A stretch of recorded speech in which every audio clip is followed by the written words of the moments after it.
Hai, bagaimana kabar kalian? Semoga selalu dalam keadaan prima dan jauh dari ancaman virus serta penyakit apapun ya. Mengingat saat ini sedang marak tentang mewabahnya virus novel corona. Virus novel corona menyebabkan wabah pneumonia di kota Wuhan, Tiongkok pada Desember 2019 dan menyebar ke negara lainnya hingga kini. Penyebab infeksi virus corona tersebut antara lain percikan air liur pengidap bisa dari batuk dan bersin, menyentuh tangan atau wajah orang yang terinfeksi, menyentuh mata, hidung, atau mulut setelah memegang barang yang terkena percikan air liur pengidap virus corona. Gejala yang timbul bila terjangkit virus novel corona bisa beragam, bergantung pada jenis corona yang menyerang dan seberapa serius infeksi yang terjadi. Berikut beberapa gejala virus corona yang terbilang ringan: hidung beringus, sakit kepala, batuk, sakit tenggorokan, demam, merasa tidak enak badan. Hal yang perlu ditegaskan, beberapa virus corona dapat menyebabkan gejala yang lebih parah. Infeksinya dapat berubah menjadi bronkitis dan pneumonia, yang menyebabkan gejala seperti demam yang mungkin cukup tinggi bila pasien mengidap pneumonia, batuk dengan lendir, nyeri dada atau sesak saat bernapas. Infeksi bisa semakin parah bila menyerang kelompok individu tertentu.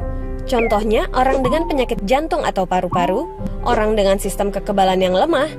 Hingga saat ini, belum ada vaksin yang dapat mencegah virus corona. Maka dari itu, langkah terbaik adalah mencegah penyebaran virus tersebut, yaitu menghindari berpergian ke Cina atau negara lain yang telah ditemukan adanya penularan virus corona, menggunakan masker saat beraktivitas di luar ruangan, terutama bila kamu beraktivitas di tempat umum, rutin mencuci tangan dengan air dan sabun atau hand sanitizer yang mengandung alkohol setelah beraktivitas di luar ruangan, mulut dan hidung dengan tisu saat kamu batuk atau bersin. Kemudian buang tisu tersebut ke tempat sampah. Jangan menyentuh mata, mulut, dan hidung sebelum mencuci tangan. Hindari berdekatan dengan orang yang sedang sakit. Jaga kebersihan benda yang sering disentuh dan kebersihan lingkungan. Semoga kita terhindar dari virus ini dan segala penyakit lainnya ya.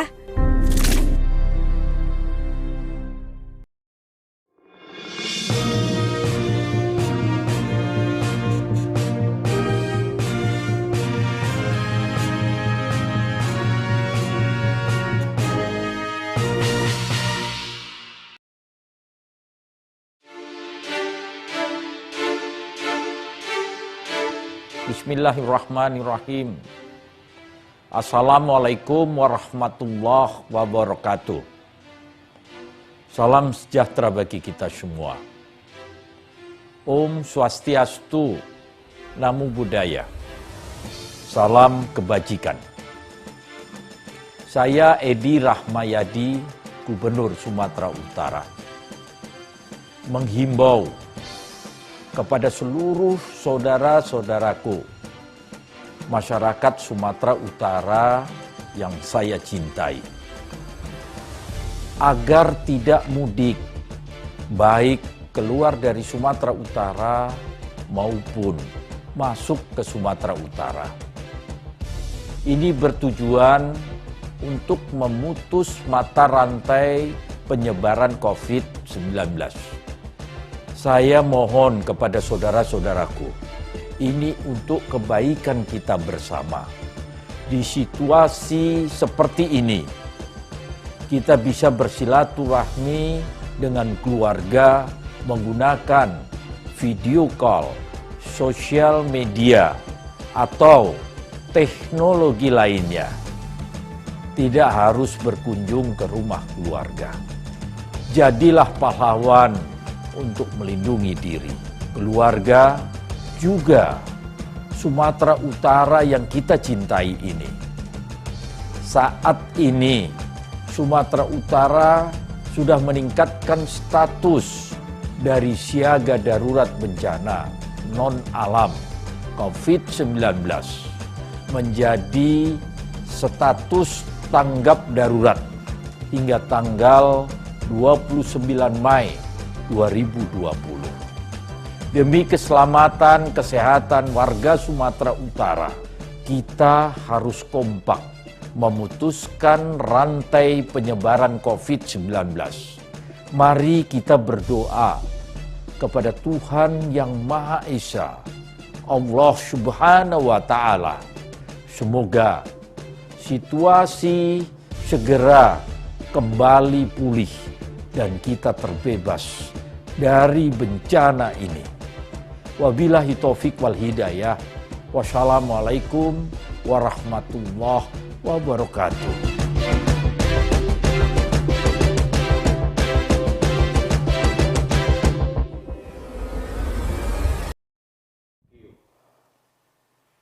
Bismillahirrahmanirrahim. Assalamualaikum warahmatullahi wabarakatuh. Salam sejahtera bagi kita semua. Saudara-saudari warga masyarakat Sumatera Utara yang saya hormati. Wabah COVID-19 yang sedang melanda bangsa Indonesia, khususnya di wilayah Sumatera Utara, tampak tidak kasat mata. Namun, korbannya nyata sudah berjatuhan sejak beberapa minggu yang lalu. COVID-19 yang menjadi wabah saat ini merupakan penyakit yang disebabkan oleh infeksi virus. Sama halnya dengan infeksi virus saluran pernapasan lainnya. Obat utama adalah ketahanan tubuh kita. Virus corona akan menular melalui mukosa mulut, hidung, dan mata. Selanjutnya virus ini akan memasuki sel dan berkembang biak di dalamnya. Tubuh kita akan merespon adanya antigen virus dan segera membentuk antibodi yang akan menyerang balik virus corona ini. Antibodi tubuh kita terhadap virus corona akan terdeteksi di dalam darah kita setelah infeksi selama 7 hari. Itulah sebabnya ada sebagian orang yang sebetulnya terinfeksi COVID-19, namun dikarenakan daya tahan tubuhnya yang kuat, orang tersebut tidak merasakan gejala sakit atau tidak merasa dirinya menderita atau mengidap virus corona. Orang yang seperti inilah yang dapat menularkan kepada orang lain di sekitarnya, yang rentan dan memiliki imunitas yang rendah. Siapakah orang-orang yang memiliki daya tahan tubuh yang lemah itu? Yaitu orang-orang lanjut usia, orang-orang penderita penyakit kronis, penderita kanker lanjut, orang-orang dengan penyakit autoimun, dan orang-orang yang mengkonsumsi obat-obatan kortikosteroid dalam jangka panjang. Apakah kita termasuk orang yang memiliki daya tahan tubuh yang baik atau tidak? Daya tahan tubuh kita bersifat dinamis. Ada kalanya kita kurang istirahat, ada kalanya kita stres, makan tidak teratur, kurang minum, kurang vitamin.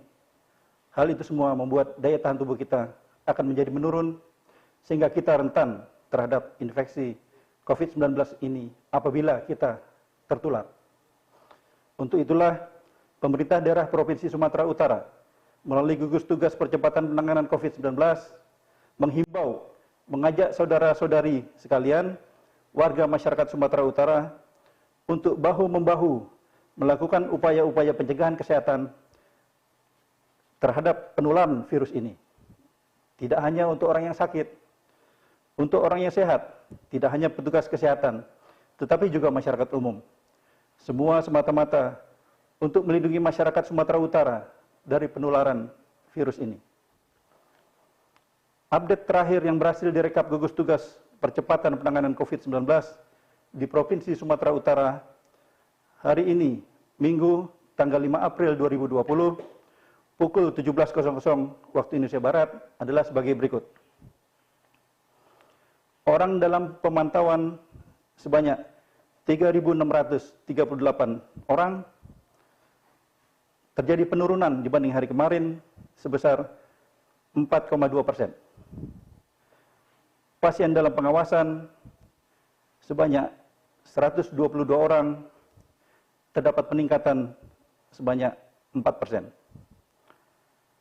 COVID-19 positif sebanyak 56 orang, atau terjadi peningkatan sebanyak 17,8% dibandingkan hari kemarin. Dan di sini kita dapatkan informasi bahwa terdapat satu pasien COVID positif sebanyak 1 orang di Rumah Sakit Haji Adam Malik. Saudara-saudari warga Sumatera Utara yang saya hormati, dari data di atas menunjukkan bahwa penyebaran dan penularan COVID-19 sampai saat ini masih terus berlangsung. kebijakan pemerintah daerah Provinsi Sumatera Utara yang memberlakukan status tanggap darurat di wilayah Sumatera Utara harus tetap kita dukung. Tanggap berarti kita merespon secara aktif, melakukan upaya-upaya pencegahan secara aktif oleh seluruh lapisan masyarakat, sehingga rantai penularan dapat diputus.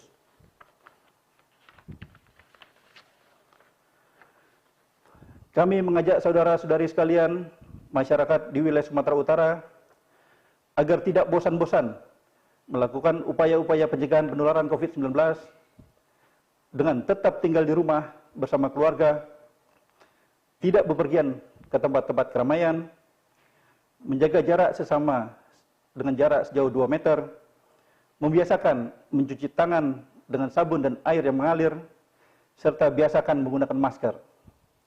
Sehingga diri kita, keluarga kita, dan lingkungan di sekitar kita tetap aman dari penularan COVID-19. Petugas kesehatan yang merawat PDP di rumah sakit merupakan orang-orang yang berisiko tinggi terhadap penularan COVID-19. Untuk itu, prioritas penggunaan alokasi APD saat ini ditujukan untuk rumah sakit yang merawat pasien PDP. Kemarin Sabtu, tanggal 4 April 2020, pukul 15.00, Dinas Kesehatan Provinsi Sumatera Utara telah menerima kiriman 7.000 APD dan 35.000 masker dari pusat yang dibawa menggunakan pesawat Boeing TNI Angkatan Udara di Lanut Suwondo, dan selanjutnya akan didistribusikan ke rumah sakit yang merawat penderita COVID-19 di seluruh wilayah Provinsi Sumatera Utara. Berita kesembuhan satu orang penderita COVID-19 setelah dirawat di rumah sakit merupakan bukti nyata bahwa penyakit ini walaupun berbahaya, namun masih dapat disembuhkan. Marilah kita mendukung himbauan Bapak Gubernur Provinsi Sumatera Utara bagi warga masyarakat Sumatera Utara agar tidak melakukan mudik di saat situasi tanggap darurat COVID-19 ini. Baik mudik keluar wilayah Sumatera Utara maupun mudik antar kabupaten kota di dalam wilayah Sumatera Utara. Silaturahmi bersama keluarga pada masa tanggap darurat ini masih bisa kita lakukan melalui komunikasi telepon maupun video call, serta alat komunikasi lain yang ada pada saat ini. Hal ini semata-mata bertujuan untuk memutus rantai penularan COVID-19 agar tidak berpindah dari satu kota ke kota lain atau dari kota berpindah ke desa. Mari kita bersama-sama membantu pemerintah daerah Provinsi Sumatera Utara dalam memutus rantai penularan COVID-19 untuk menjaga warga Sumatera Utara yang tetap sehat akan tetap sehat tanpa corona. Baik, selanjutnya di sini sudah bergabung teman-teman media. Selamat sore. Ada yang ingin bertanya? Mohon dapat disebutkan nama dan medianya.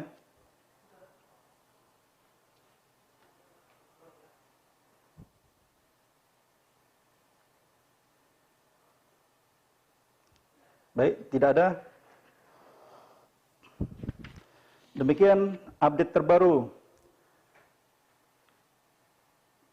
Gugus Tugas Percepatan Penanganan COVID-19 Provinsi Sumatera Utara. Sumut lawan COVID-19. Bersama kita bisa. Horas!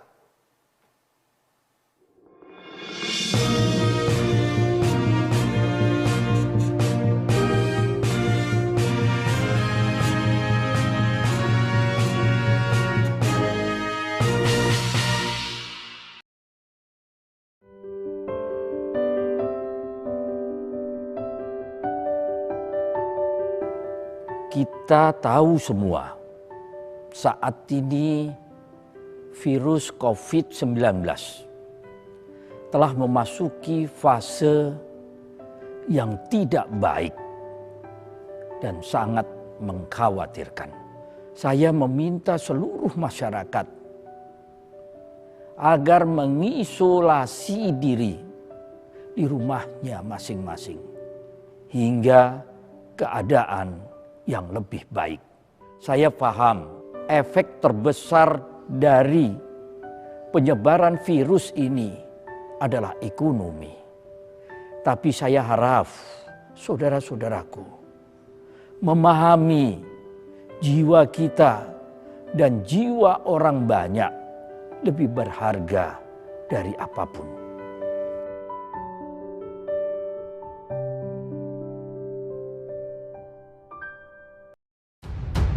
Protokol kesehatan penanganan COVID-19. Siapa yang berpotensi terpapar virus corona? Orang yang memiliki riwayat perjalanan 14 hari ke negara dengan transmisi lokal COVID-19. Atau merasa pernah kontak dengan pasien terkonfirmasi COVID-19. Apa yang perlu dilakukan jika memenuhi dua kondisi tersebut? Bila Anda merasa sehat, dianjurkan untuk melakukan karantina diri di rumah selama 14 hari sambil memonitor kondisi tubuh. Jika Anda merasa tidak sehat atau timbul gejala, segera lapor ke petugas kesehatan atau hubungi 0821 6490 2482. Gejala apa yang perlu diperhatikan? Demam melebihi 38 derajat Celcius, batuk atau pilek, sakit tenggorokan, sesak atau gangguan pernafasan. Apakah perlu langsung datang ke pelayanan kesehatan? Kalau gejalanya ringan, utamakan menghubungi call center 821 6490 2482. Sambil mencari informasi, ini yang perlu dilakukan. Tetap hindari keluar rumah, istirahat yang cukup, banyak minum air putih, dan makan makanan bergizi.